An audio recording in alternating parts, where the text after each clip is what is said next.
Estaba pensando y meditando sobre qué compartir y a veces pienso que las predicaciones que escuchamos aquí en la iglesia vienen a ser un tanto cuanto redundantes y digo, Señor, ¿por qué pones este sentir de predicar acerca de estas cosas? Y bueno, creo que la razón por la cual predicamos constantemente de algunas de estas cosas es porque Dios tiene confianza en nosotros, es decir, Dios ve en nosotros una deficiencia y Él espera que nosotros podamos repararla, es decir, Él tiene confianza en que nosotros podemos repararla.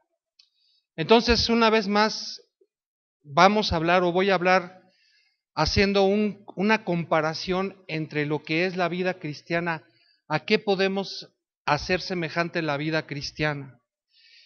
Y bueno, muchas veces hemos dicho que la vida cristiana está plagada de sombras o de figuras de cosas en el Antiguo Testamento. Y por eso quiero que veamos que la vida cristiana o la vida de un cristiano debería de ser una vida de victoria. Ese es el plan que tiene Dios para con nosotros, una vida de victoria. ¿Qué quiere decir una vida de victoria? Una vida de victoria no quiere decir una vida sin problemas, no quiere decir una vida sin carencias, no quiere decir una vida sin necesidades. Quiere decir que a pesar de las carencias o a pesar de las necesidades, nosotros podemos vencer lo que nos viene a atacar. Voy a tratar de explicarme. Para mucha gente, sobre todo ahora en estos últimos tiempos en los que la doctrina se está desviando mucho de lo que es la palabra de Dios, para mucha gente piensa que eso es lo que escucha incluso en la televisión o en el radio. Piensa que el hecho de que una persona no tenga dinero en abundancia o incluso en suficiencia es que espiritualmente esa persona está mal. Yo nada más quiero decirles que espero algún día poderles traer una lectura que hicimos en la célula del esclavo sobre la manera en la que padecieron los cristianos del siglo I y del siglo II de nuestra era, en la que vemos que estos hombres eran llevados al límite y más allá de la resistencia física, y todo por no confesar que Jesús, o por no confesar que el César era más importante que Jesús. Y nosotros aquí, en esta doctrina desviada que tenemos de la abundancia, pensamos que si no soy rico, que si no tengo dinero en abundancia, o repito, incluso en suficiencia, creemos que estamos alejados de Dios. Y por eso digo que nuestra vida debe de ser una vida de victoria, porque nosotros debemos entender lo que quiere decir la palabra victoria. La palabra victoria no quiere decir que tengas suplida o satisfecha toda tu necesidad más allá de lo que necesitas. Eso no quiere decir victoria. ¿Qué quiere decir la palabra victoria? ¿Qué entienden o bajo qué circunstancia podemos ver la palabra victoria? La palabra victoria la podemos relacionar directamente con otra palabra, con la palabra lucha. Y la palabra victoria sería el resultado de una lucha que sostenemos contra algo. La palabra victoria se podría metiéndola en esa palabra de lucha, podríamos tener dos opciones. Una, la que todos quisiéramos, la victoria, ¿y cuál sería la otra? La derrota. Vamos a ponerlo de esta manera. Si fuéramos luchadores de karate o luchadores de lucha libre o de box o cualquiera de esas cosas, ¿entenderíamos lo que sería tener victoria? ¿Sí o no? Es decir, si me tira en mi oponente y no me puedo levantar y viene el referee y me cuenta hasta 10 y dice, está fuera, ¿tuve victoria o tuve derrota? ¿Qué es lo que Dios quiere que nosotros tengamos? ¿Derrota o victoria? Es decir, que vamos a tener una ¿qué? Una pelea. Lucha es una palabra muy elegante. Una pelea. Una pelea en la cual vamos a meter los puños de a de veras o los puños espirituales. Los puños espirituales, es decir, tenemos que pelear una batalla. Mira, vamos a pensar por un momento en todas las sombras o en algunas sombras solamente para ejemplificar esto de lo que estoy hablando, en el pueblo de Israel. Dios, cuando llama a Abraham, cuando desde Adán empieza a hacer promesas sobre una tierra de abundancia. Ese es el deseo del corazón de Dios para con el hombre. ¿Una tierra de qué? Y entonces me dices, ¿ya ves cómo si hablas de dinero?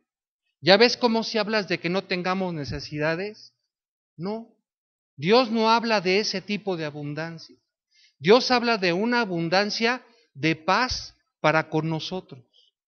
Sea cual sea nuestra situación económica, ¿por qué digo esto? Porque Jesús dijo, los pobres siempre los van a tener ustedes. Siempre va a haber pobres entre ustedes.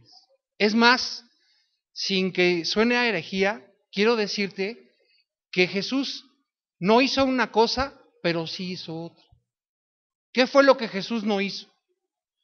Algo que Jesús nunca hizo fue hacer a un rico, a un pobre, rico. Jamás le dijo a Judas, que era el que manejaba el dinero, dale la bolsa del dinero porque éste tiene dinero. Y mira que vio a gente pobre. Es decir, dice que vio en el templo a una mujer que aventaba una moneda de 5 centavos porque era lo único que.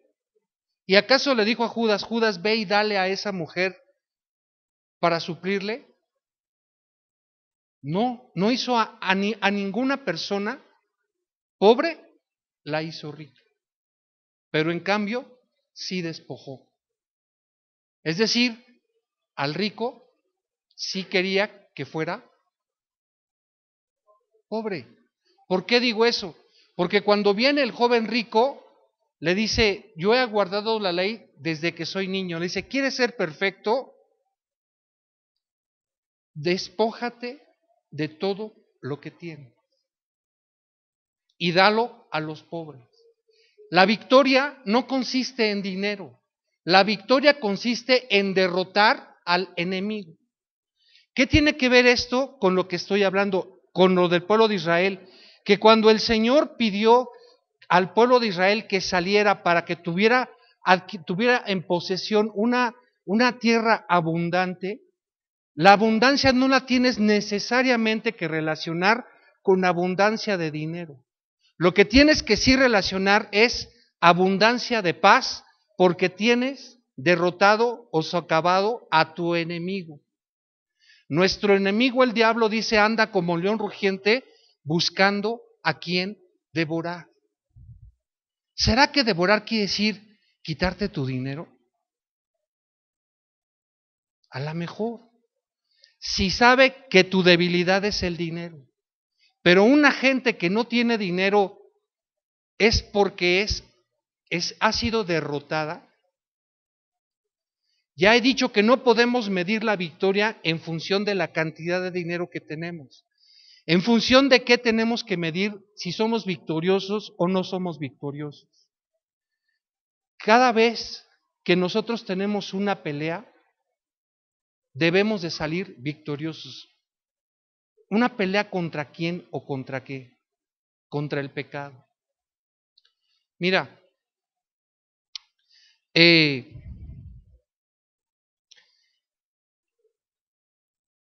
dónde se manifiesta la victoria? Cuando, teniendo oportunidad de pecar, derroto al pecado y no peco.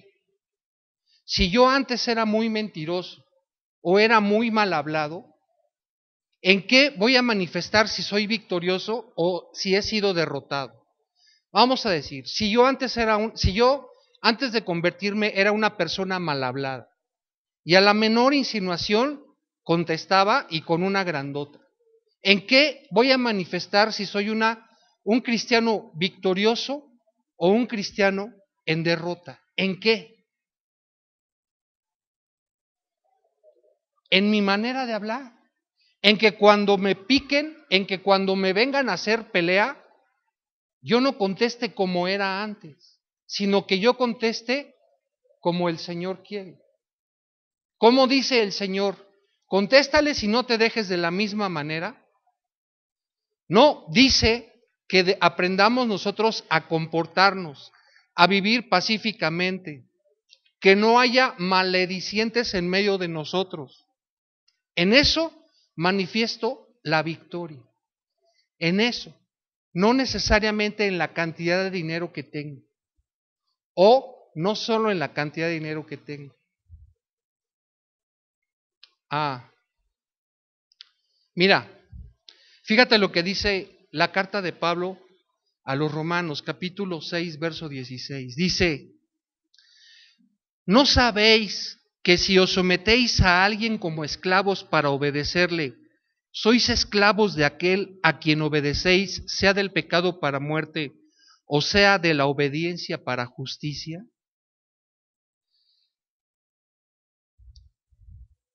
Mira, si tú has hablado con gente que no conoce de Dios, muchos te dicen que no creen en Dios, en el Dios en el que nosotros creemos, porque ¿cómo es posible que ese Dios de los judíos le pidiera que destruyera por completo? ¿Qué dije? Por completo. Que matara aún a los niños de las ciudades en donde entraba a conquistar. Dicen, ¿y ese es tu Dios? Por eso esta gente que no entiende dice, ¿cómo es posible que Dios haya organizado todo un tsunami el mero 24 de diciembre? Y piensan que no saben que estas son sombras y figuras. ¿Por qué? Porque Dios, tratando de que nosotros entendiéramos, le dice al pueblo de Israel, mira, cuando tú entres a esa tierra en donde yo quiero que tú tengas siempre paz, que tengas abundancia de paz, abundancia de relación conmigo, para que nada te estorbe en esa relación, para que quites cualquier tentación, tienes que matar hasta el más pequeñito de los niños que habitan en ese lugar y no te cases con las mujeres que habitan en ese lugar, porque si no vas a aprender a hacer las mismas cosas. ¿Cuál es el sentido de lo que nos está diciendo a nosotros? Que no me tengo que juntar con nadie en la escuela, que no me tengo que juntar con nadie en mi oficina, o que si no es cristiano, si es católico, si es mormón, lo tengo que matar. Eso es lo que está diciendo. No, lo que está diciendo es que el Dios quiere que yo tenga victoria. Y que cuando tenga un enfrentamiento con Él, es decir, cuando Él me diga una grandota como la que yo decía antes, yo tenga victoria y no le conteste de la misma manera. Que no me junte con sus mujeres, es decir, que no aprenda a hacer las mismas cosas que ellos hacen y que yo algún día hice, pero que Dios quiere que yo deje de hacer. ¿Eso es victoria o es derrota?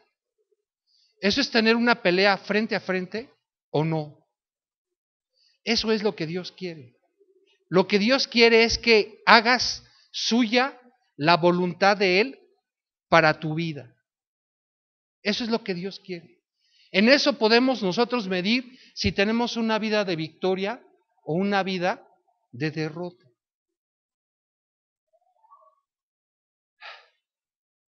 ¿En qué más? Mira, ¿cuál era la razón del Señor para pedir que mataran a todos los hombres, a todas las mujeres, a todos los niños? ¿Cuál era la razón? Mira, segunda a los Corintios, capítulo 6, versos 14 al 18 dice, no os unáis en yugo desigual con los incrédulos, porque ¿qué compañerismo tiene la justicia con la injusticia? ¿Y qué comunión la luz con las tinieblas? ¿Y qué concordia Cristo con Belial?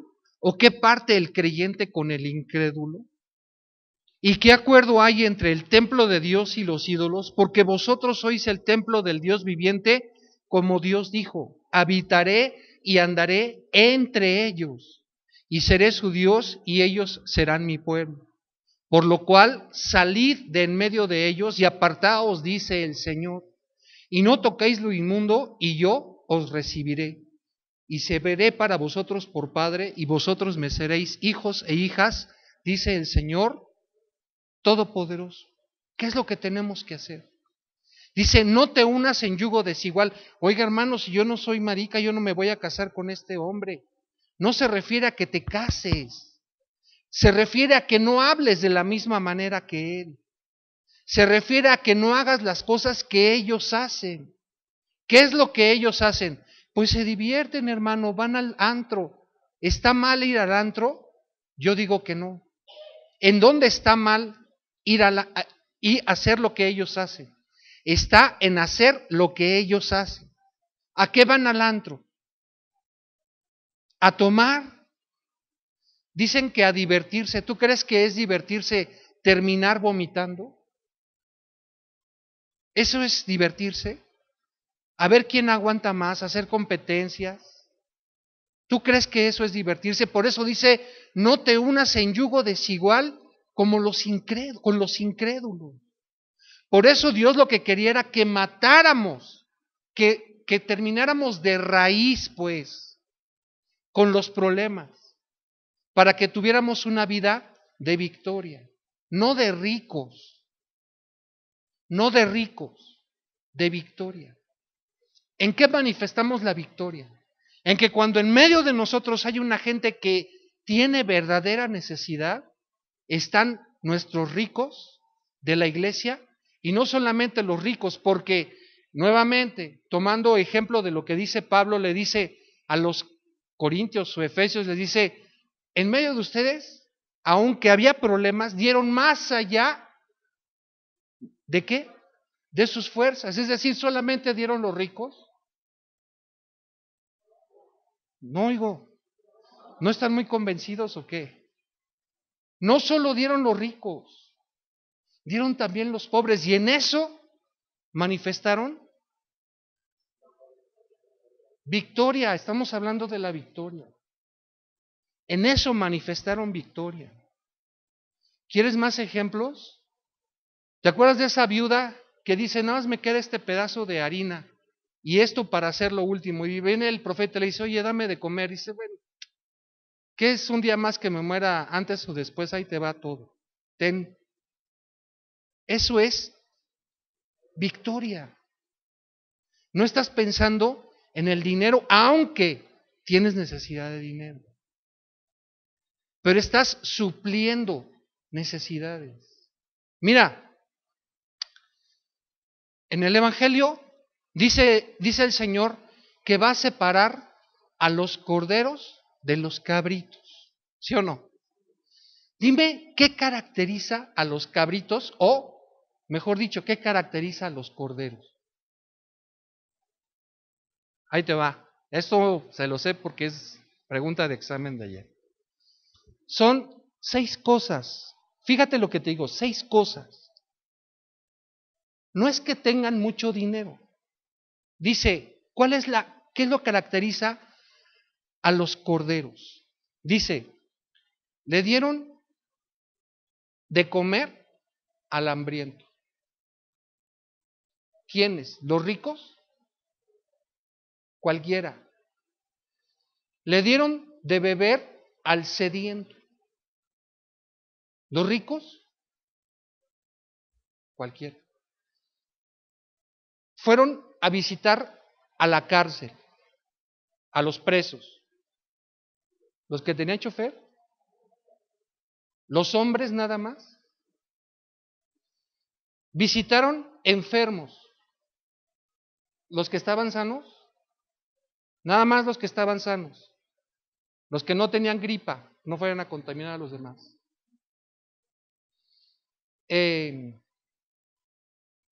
Vistieron al necesitado. Los que tenían abrigos de sobra, los que eran ricos. ¿Quiénes son los corderos y quiénes son los cabritos? ¿Quiénes son los cabritos? Los que siendo pobres o ricos, ¿qué? No lo hicieron. ¿En qué vas a manifestar victoria? ¿En qué vas a manifestar victoria? ¿Ves cómo tienes una gran pelea que hacer? Ahora, aquí el problema está en que todos pensamos que, Señor, dame fuerzas para hacer eso. Yo quiero hacer eso. ¿Cómo le haré para hacer? Para dar de comer al hambriento, para dar de beber al sediento, para ir a la cárcel. ¿Cómo le haré? Te pregunto, ¿cómo le harás?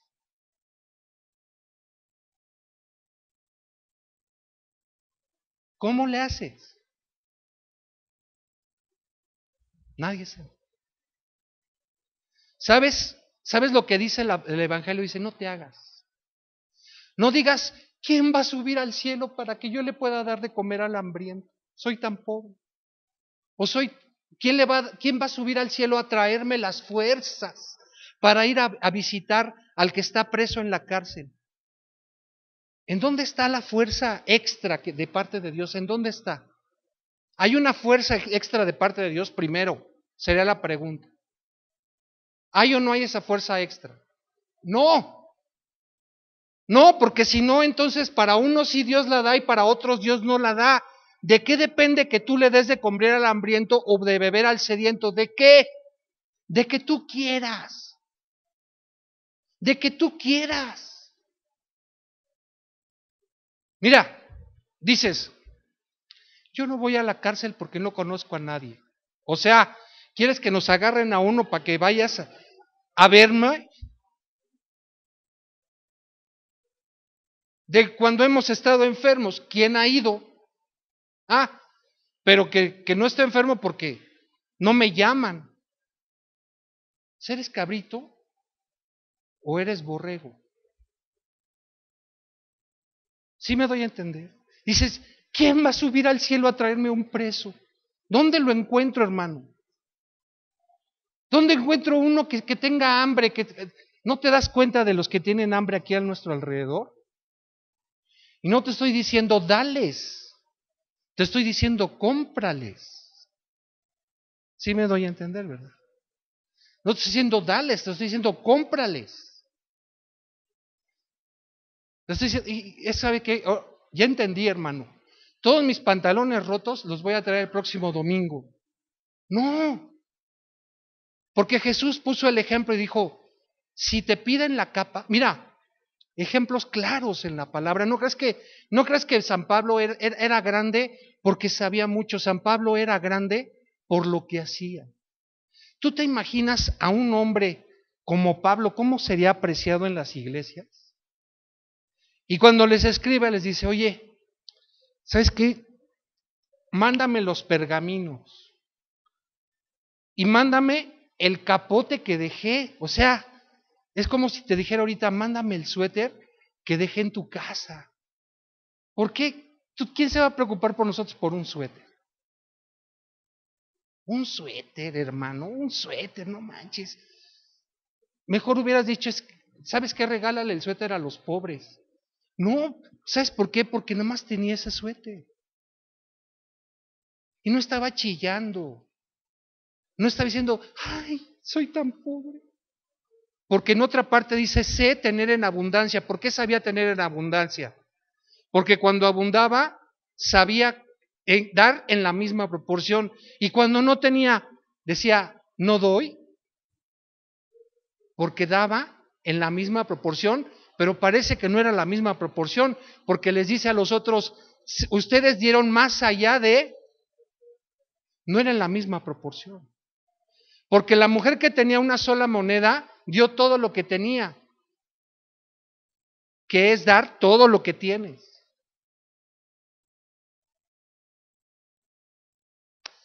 ¿En qué vamos a manifestar la victoria? Dios quiere que nosotros seamos victoriosos. En cada agarrón, oye lo que te digo, en cada pelea, que tengamos, no con la señora del mercado, no, con nuestro pecado, con nuestras debilidades. Quiere Dios que salgamos victoriosos y que nadie diga, sí, pero ¿dónde está la fuerza? La fuerza está en tu deseo de vencer al pecado. Con tu fuerza propia no, con la fuerza de Dios, pero necesitas de tu voluntad, de tu decisión, de tu decisión. Nadie diga, ¿quién va a subir al cielo? ¿O quién va a bajar al centro de la tierra a traerme esa victoria? Está en ti, en tu corazón. Por eso es que Dios dice que quiere que le ames con tres cosas, pero las tres cosas al 100%, con todo tu corazón, con todas tus fuerzas y con toda lo que sea. Es decir, mente, cuerpo y espíritu, con todas tus fuerzas.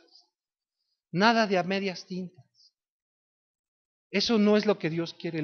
Para que entonces sí digas que eres victorioso. A ver, ¿quién era? No quiero que levanten la mano, pero ¿quiénes de los que estamos aquí éramos antes mal hablados? Un chorro, ¿verdad? ¿Y quién se tiró los dientes por ser mal hablado cuando se convirtió? Que dijo que se le salía uno y decía, no, no, y se golpeaba. Nadie. Porque para con nosotros mismos somos condescendientes con el pecado. Se nos hace chistoso. Zafín zafado. ¿No? Zafín zafado es perdonado. Ah, pero cuando un hermano me ofende, Señor, ¿quieres que haga descender fuego del cielo? Hermano Daniel, ¿podría hacer descender fuego del cielo? ¿No? Pero el otro sí es zafín zafado. Y lo que Dios quiere es que no nos unamos en yugo desigual con los incrédulos, es decir, que no hablemos de la misma manera.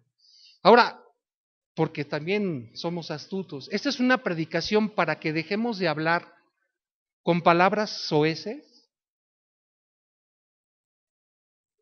Sí, pero no solo eso, porque si no va a decir, ahora sí le entendí que ya no debo de decir groserías, ¿no?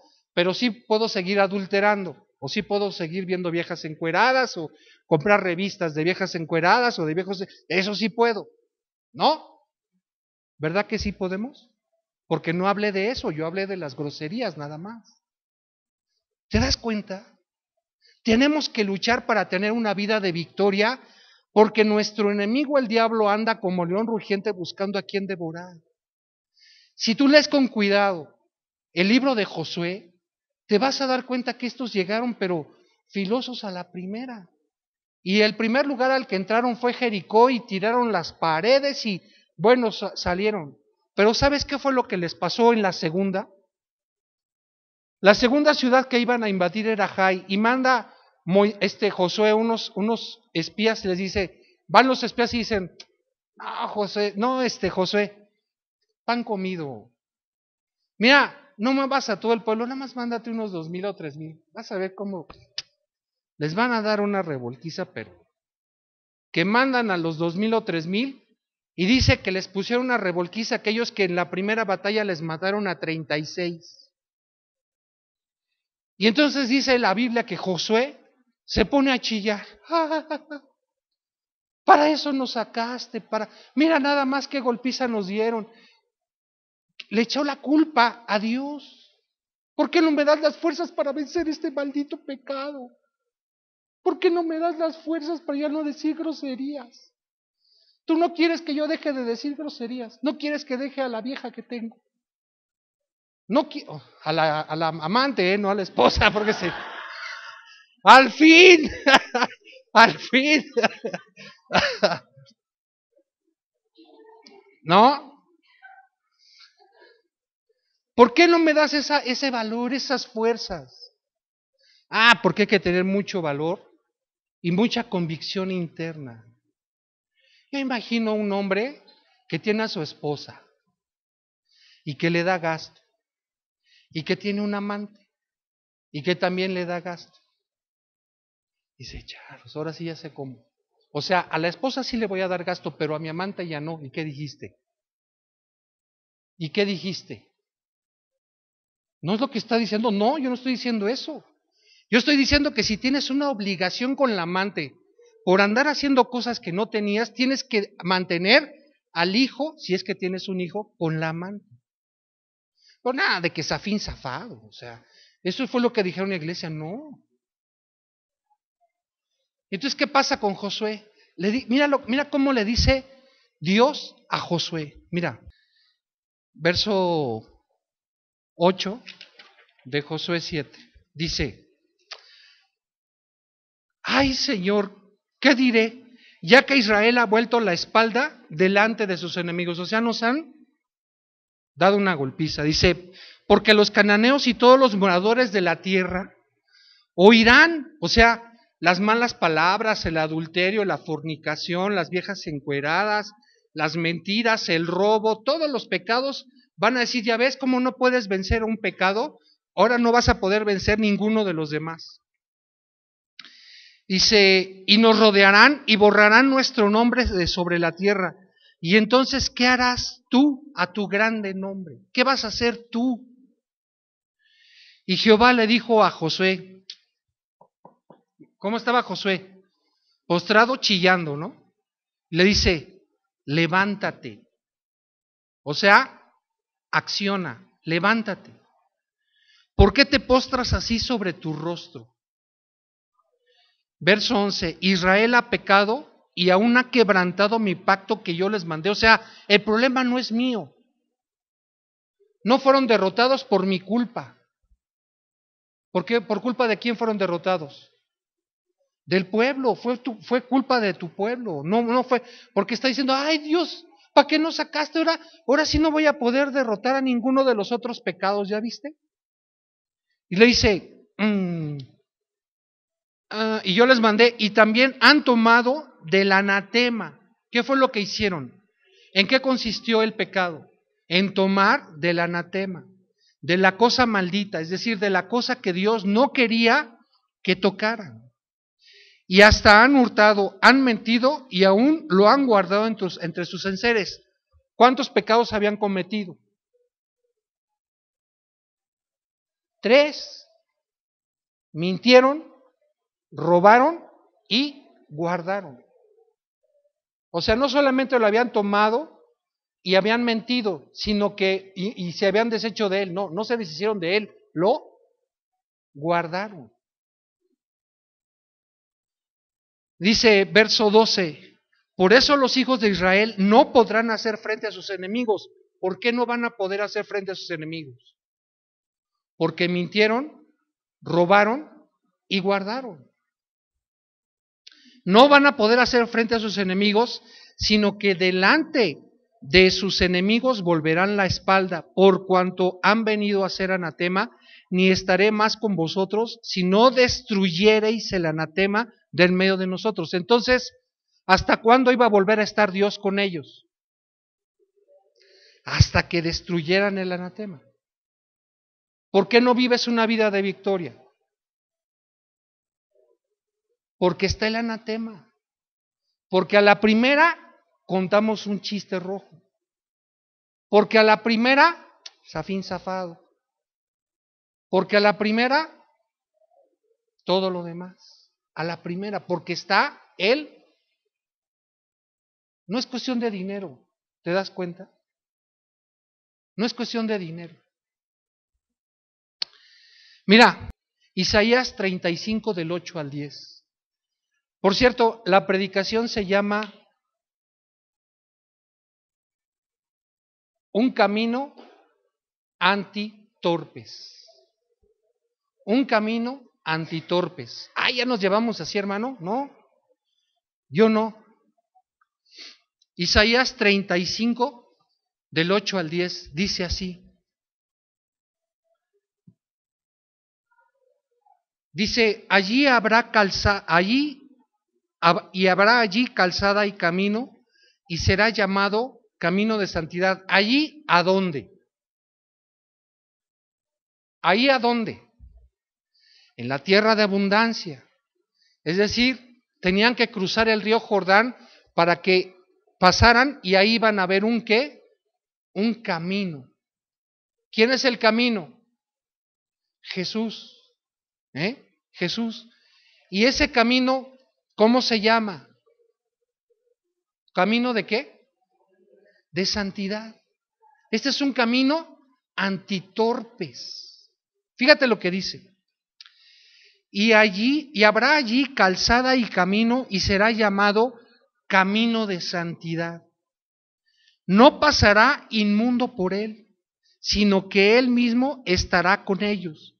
El que anduviere en este camino, por torpe que sea, no se extraviará. ¿Ves cómo es un camino antitorpes? Yo soy muy torpe, pero si me guardo en santidad, nunca me voy a salir del camino. Así de fácil, por muy torpe que seas, si te guardas en santidad, no te vas a salir del seguro. ¿Qué es guardarse en santidad? No decir groserías, no robar, no ver viejas encueradas, no comprar revistas de viejas encueradas. Eso es guardarse en el que ande por ese camino, por torpe que sea, va a ser victorioso. No se va a perder. Aunque no tenga dinero, ¿eh? No está diciendo que va a tener dinero. Dice, no te vas a perder, que es lo más importante. Entrar al reino de los cielos rico, con el melate y con oro de reserva, pero siendo un cabrito, o entrar al reino de los cielos sin un quinto, pero habiendo dado de comer al hambriento, de beber al sediento, habiendo vestido al que lo necesitaba, habiendo recibido a los viajeros en tu casa, habiendo visitado a los enfermos. ¿Cómo? ¿Qué pues haremos? ¿Qué pues haremos? Uno, no tomemos a la ligera nuestra vida. Nuestra vida, si somos hijos de Dios, es una lucha constante contra nuestro enemigo, el diablo, el cual, como león rugiente, anda buscando a quien devorar. Seamos entonces sobrios y velemos, lo cual quiere decir, la palabra sobrios, no tener más alto concepto de mí que el que yo debo de tener. Es decir, no porque soy muy valiente ni porque soy muy fuerte, sino por la gracia de Dios es que puedo soportar estas cosas. La gracia de Dios. No porque ahora sí hice condición y ya estudié karate y ahora sí échenme al que sea. No, no, no. Es por la gracia de Dios. Y la segunda, velar. Estar atento a guardarme en santidad. Estar atento a no caer en cualquier provocación del chiste rojo, de que se me cerró en el carro. Me doy a entender, ¿verdad? Todos sabemos en qué circunstancias o en qué situaciones caemos redundantemente en estas cosas. ¿Por qué no has logrado vencer ese pecado? Pregunto, ¿por qué? Ya deberíamos de saberlo, ¿no? ¿Qué fue lo que pasó? ¿Por qué el pueblo de Israel no pudo vencer a la ciudad de Jai? Porque había ¿qué? Anatema. Había ¿qué? Pecado en medio del pueblo. Habían hecho tres cosas. Habían mentido, robado y guardado. ¿Cuál es tu pecado? No sé, pero sea cual sea nuestro pecado, así en lo individual, mentimos. Porque a ver, que levante la mano el que no peca, o el que peca aquí, a ver, ¿ya ven cómo nadie la levanta? Porque todos mentimos, porque todos decimos que no pecamos. Lo robó, pero el tercero dice que lo guardó. ¿Quién no guarda, quién no tiene aquí un pecado con el que ha venido luchando los últimos 6 meses? ¿Ven cómo sí? ¿Mentimos? y guardamos. Y lo que Dios quiere es que te deshagas de él, para que tengas una vida ¿de qué? De victoria. De victoria, porque si no hablamos de abundancia y pensamos, ahora sí, a comprar el melate, hermano. No, una vida de victoria. Dios, te agradecemos por esta mañana, Dios, que nos has dado para poder meditar, Señor, en tu palabra y mostrarnos, Dios, que el sacrificio que hizo tu Hijo en la cruz, es suficiente para tener acceso a tu presencia, Dios. Ninguno de nosotros tiene que decir quién va a subir al cielo o quién va a bajar al centro de la tierra a traerme, porque todo está hecho, Dios. En nuestra voluntad y en nuestro deseo, Señor, está el poner por obra estas cosas.